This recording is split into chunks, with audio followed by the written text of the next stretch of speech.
Halo Malakan, ketemu lagi bersama gue Ferry Irwandi. Kali ini kita akan membicarakan soal perubahan aturan TKDN dan kuota impor yang baru saja diumumkan oleh pemerintah Republik Indonesia. Kebijakan tingkat komponen dalam negeri atau TKDN telah lama menjadi instrumen pemerintah dalam mendorong penggunaan produk dan jasa dalam negeri. Namun belakangan ini muncul wacana untuk melonggarkan aturan tersebut. Ekonom senior dari Indef Ahmad Tauhid berpendapat bahwa rencana pelonggaran aturan TKDN ini akan berdampak signifikan di berbagai sektor industri.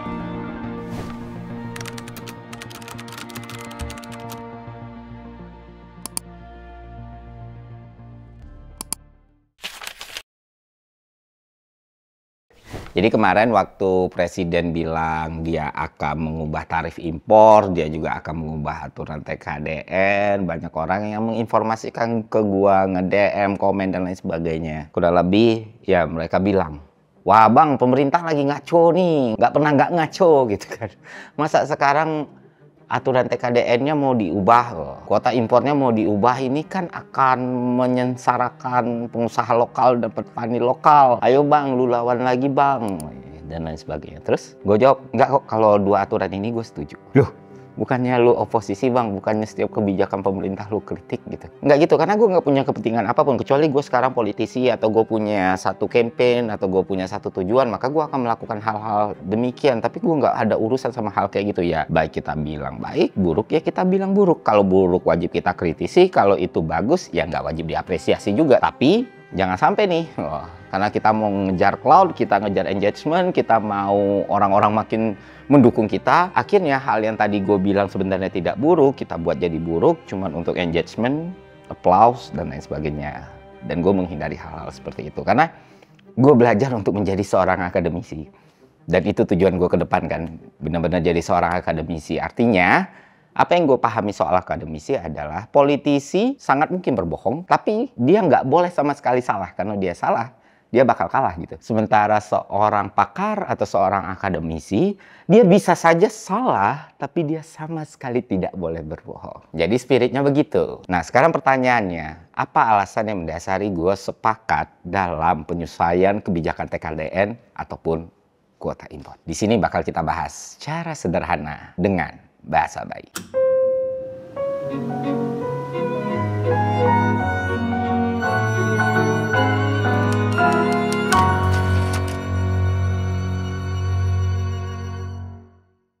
Penyesuaian TKDN dan kuota impor. Jadi banyak sekali masyarakat Indonesia yang khawatir dengan kebijakan ini. Karena dianggap bakal mematikan industri lokal. Ya, dengan ada banyak barang impor gitu, dengan tidak ada syarat komponen dalam negeri gitu ya kan. Mereka khawatir bahwa pasar bakal disapu bersih sama barang impor dan produk-produk dari luar. Sehingga bisnis lokal bisa saja jatuh ketika dua aturan ini diperlonggar. Itulah pemikiran orang-orang ketika mendengar hal tersebut, apalagi oposisi. Ayo protes, ayo teriak lagi gitu kan. Ini tidak boleh dibiarkan dan lain sebagainya. Nah, di sini gue mau coba ajak kita semua, teman-teman semua, untuk benar-benar berpikir soal apakah keadaan yang akan terjadi memang demikian atau sebenarnya itu sudah terjadi bahkan ketika ada aturan TKDN dan aturan kuota impor. Apakah kebijakan ini akan berdampak buruk atau justru baik?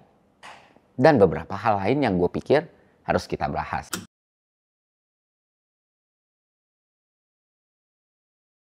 Oke bang, bentar bang. Sebenarnya TKDN itu apa? Kuota impor itu apa? Tentu teman-teman bertanya seperti itu ya. Terus apa yang melatar belakangi munculnya kebijakan-kebijakan seperti TKDN dan kuota impor ini? Oke, pertama kita harus paham dulu apa itu kebijakan TKDN dan kebijakan kuota impor. Nah, dua kebijakan ini kalau kita clustering, kita kelompokkan dalam satu cluster itu disebut sebagai kebijakan proteksi. Jadi ada kebijakan yang sifatnya proteksi, ada kebijakan yang sifatnya insentif. Nah, ini proteksi, melindungi gitu kan. Artinya membatasi pihak lain supaya satu pihak bisa lebih berkembang, bisa tumbuh, dan bisa jauh lebih maju. Apa yang dilindungi sama kebijakan TKDN? Yang dilindungi sama kebijakan TKDN adalah pengusaha-pengusaha lokal kita, produk-produk lokal kita, sektor manufaktur lokal kita. Karena kalau ini tidak dilindungi, maka ketika barang-barang dari luar masuk, kita akan kalah saing.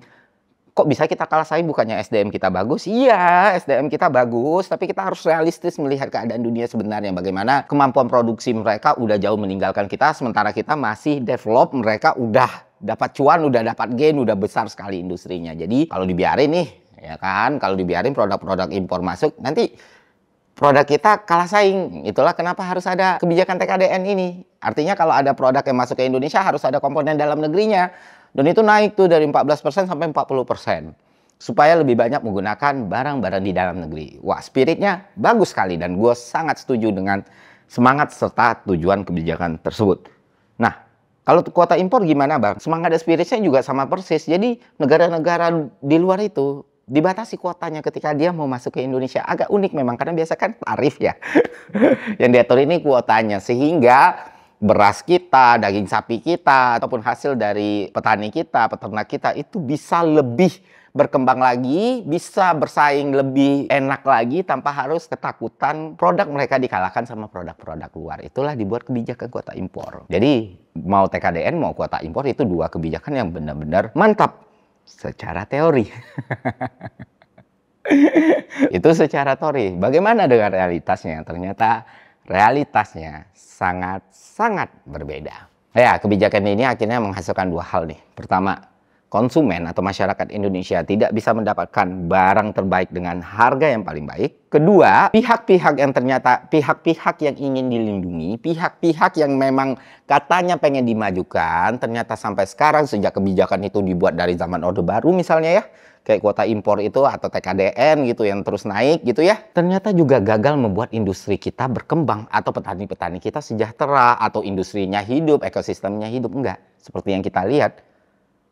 Dua-duanya jalan di tempat. Terus apa yang berkembang dari dua kebijakan ini? Yang berkembang adalah para makelar, para pemain proyek, para pengusaha, dan para orang kaya.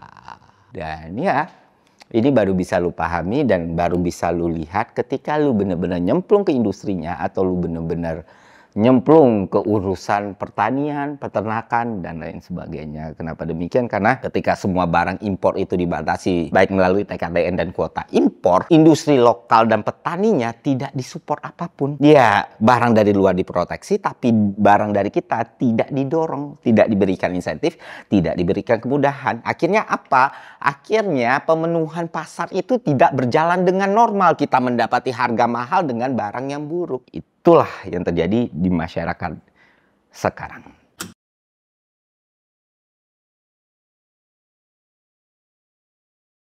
Oke, sampai beberapa tahun terakhir, kebijakan proteksi ini dijalankan secara cukup ketat. Impor untuk banyak komoditas strategis, mulai dari kendaraan, alat elektronik, sampai dengan bahan pangan, dibatasi dengan alasan menjaga keseimbangan pasar dan menguatkan rantai nilai lokal, apapun namanya. Nah, selama kebijakan ini berjalan, apakah industri real kita ada pergerakan untuk semakin maju? Coba kita lihat fakta di lapangan. Itulah kenapa teman-teman kalau sadar di tahun 2019, harga per kilogram beras di Indonesia tuh 12.000 gitu.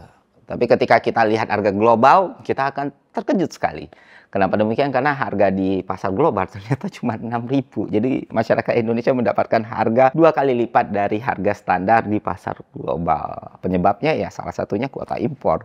Atau kalau kalian nggak lupa, kasus korupsi luar biasa kuota impor daging sapi ya yang terjadi tahun ya sekitar 2013 gitu yang melibatkan Partai Keadilan Sejahtera waktu itu dan pemimpin. Dan masalah seperti ini nggak sekali dua kali. Kalau kita lihat kasus Pertamina kemarin itu juga berurusan sama kuota impor. Kita lihat kasus Tom Lembong kemarin itu juga berurusan sama kuota impor. Nah, hal-hal ini sering kali terjadi tapi sampai detik ini petani kita tetap tidak sejahtera. Petani kita tidak mencapai apa yang dicita-citakan oleh bangsa kita. Petani kita tetap mengalami kesulitan. Gue buat analoginya lebih sederhana lagi buat teman-teman. Misalnya kebutuhan Republik ini atas beras itu di angka 10 gitu lah. Ternyata produksi pangan kita, produksi tani kita cuma bisa memenuhi sampai 60. Karena selama ini nggak ada insentif yang berarti nih untuk petani kita. Masalah sebenarnya mereka tidak diselesaikan. Tapi barang luar masuk itu dibatasi. Akhirnya apa? Akhirnya cuma 40. Di luar juga dibatasin. Taruh-taruhnya kita cuma bisa memproduksi 80 dan barang yang tersedia tidak mencukupi kebutuhan pasar, dampaknya adalah kenaikan harga. Itulah yang berkali-kali terjadi di ekonomi kita, di masyarakat kita. Bukan aturan yang salah, bukan regulasinya yang salah, tapi negara ini belum siap untuk melakukan regulasi-regulasi seperti itu. Karena kita harus akui sistem birokrasi kita masih bobrok, penegakan hukum kita masih bermasalah, dan tidak ada konsekuensi yang jelas untuk para pemain ini yang selama ini menggerogoti para petani kita. Begitu juga untuk kebijakan TKDN, teman-teman. Misalnya memprioritaskan komponen dalam negeri kita untuk satu barang sehingga masuknya 40% dan segala macam. Beberapa orang berpikir, oh ini masalah Apple 16 kemarin ya, atau iPhone 16 Pro kemarin ya yang telat masuk Indonesia karena TKDN. Itu tuh satu masalah kecil di antara sekian banyak masalah besar karena kebijakan TKDN ini. Dan yang paling memahami kebijakan TKDN ini busuk jelas aparatur sipil negara. Oke, gue pemegang sertifikat pengadaan, gue ahli pengadaan pemerintah gitu, dan gue bener-bener paham betapa TKDN ini menjadi bancakan proyek yang luar biasa, teman-teman. Artinya apa? Artinya semua pegawai negeri kita itu wajib pakai barang yang katanya barang lokal, tapi sebenarnya spare partnya, komponen-komponennya itu diambil dari Cina sana, dirakit ulang di sini, lalu dilabelin lokal. Nah, harganya itu luar biasa mahal. Kalian tahu nggak, Indonesia tuh punya laptop quote-unquote lokal. Namanya Go Samarin. Kan ada Apple. Nah, dia namanya nama buah juga. Buah kecil-kecil merah gitu. Tapi nggak akan gue sebut aja anggur gitu. Dan itu kalian akan susah menemukan orang biasa menggunakan laptop itu. Karena laptop itu busuk sekali gitu. Jelek sekali. Tapi kalau kalian pergi ke kantor pemerintah, itu sering banget dipakai. Dan jangan kalian pikir itu laptop akan bagus. Laptop itu lebih buruk dari apapun merek yang kalian paham yang beredar di pasar. Harganya setara MacBook. Nah, ini paling simpel untuk memahami bagaimana TKDN itu berdampak pada produksi kita, pada sistem kita, pada masyarakat kita. Pengaruhnya sama industri minor, mudaratnya luar biasa sekali gitu, teman-teman. Nah, faktanya sejak kebijakan itu dibuat, industri lokal kita tidak berkembang kemana-mana. Industri lokal kita tidak menjadi besar, sektor manufaktur kita tidak menjadi besar, perpindahan sektor informal ke formal pun tidak terjadi. Yang mana itulah yang menjadi dasar pemerintah membuat kebijakan TKDN. Itu nggak pernah terjadi, teman-teman. Ya karena itu tadi, kebijakan proteksi tapi nggak tahu siapa yang diproteksi. Karena pada dasarnya mau kuota impor dan kebijakan TKDN itu balik lagi adalah kebijakan proteksi. Dan kebijakan proteksi pasti menghasilkan konsekuensi. Konsekuensinya ya kita masyarakat harus menikmati barang jelek dengan harga yang mahal, dengan harapan industri bisa terus naik. Tapi ternyata kita nikmati barangnya jelek, harganya mahal, industrinya juga nggak sehat. Yang kaya tengkulaknya, yang kaya makelarnya, yang kaya pemain proyeknya. Gitu kurang lebih. Makanya sampai sekarang kalau kita lakukan audit, kita lakukan riset, seberapa besar pengaruh TKDN bagi perkembangan industri atau hilirisasi, ya gue yakin nilainya tidak akan signifikan. Sementara kerugiannya sudah sangat besar. Karena sementara di sisi yang lain, ya namanya konsumen berhak mendapatkan produk dengan harga dan kualitas yang terbaik. Nah, itulah yang terjadi di Republik kita ini.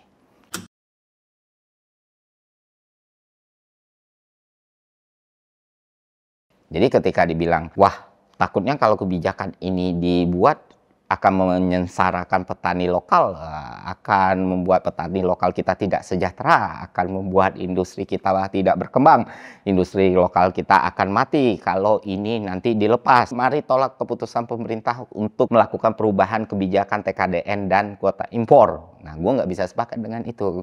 Balik lagi pertanyaannya, memangnya selama ini udah sejahtera? Memangnya selama ini industrinya sudah berkembang? Ini bukan kebijakan yang baru diuji coba 6 bulan atau setahun loh. Ini udah bertahun-tahun dan inilah yang terjadi sekarang.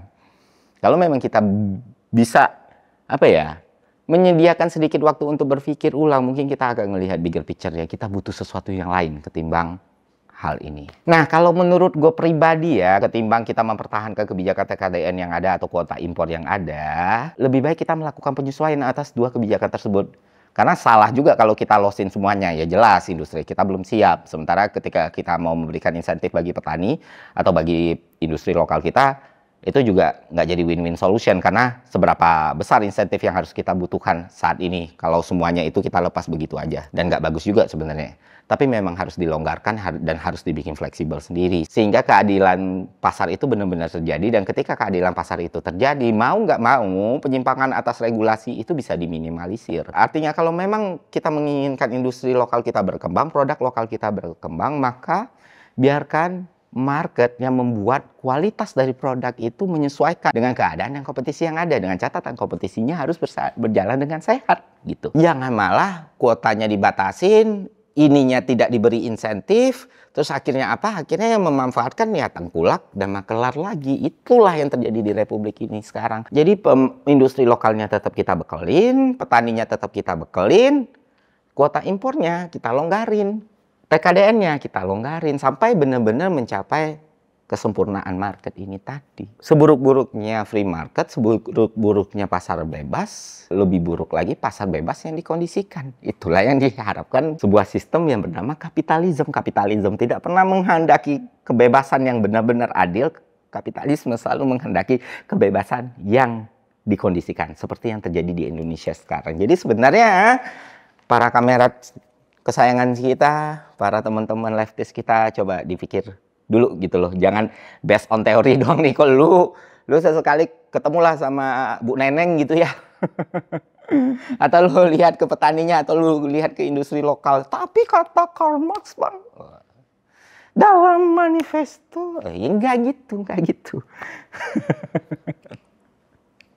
Jangan langsung spanning, jangan langsung naik darah. Wah, ini petani kita akan sengsara nih kalau kuota impor dibuka. Lah emang sekarang enggak gitu loh. Justru dengan adanya kelonggaran kayak gitu, pemerintah mau nggak mau nih. Pemerintah mau nggak mau harus memberikan insentif yang benar-benar menjadi hak dari para petani tersebut. Karena kalau sekarang ya pemerintah bisa berkilah terus. Wah, kita udah kuota impor nih. Ya, petaninya lah yang berkembang. Nggak bisa berkembang kan, itu udah naik harganya.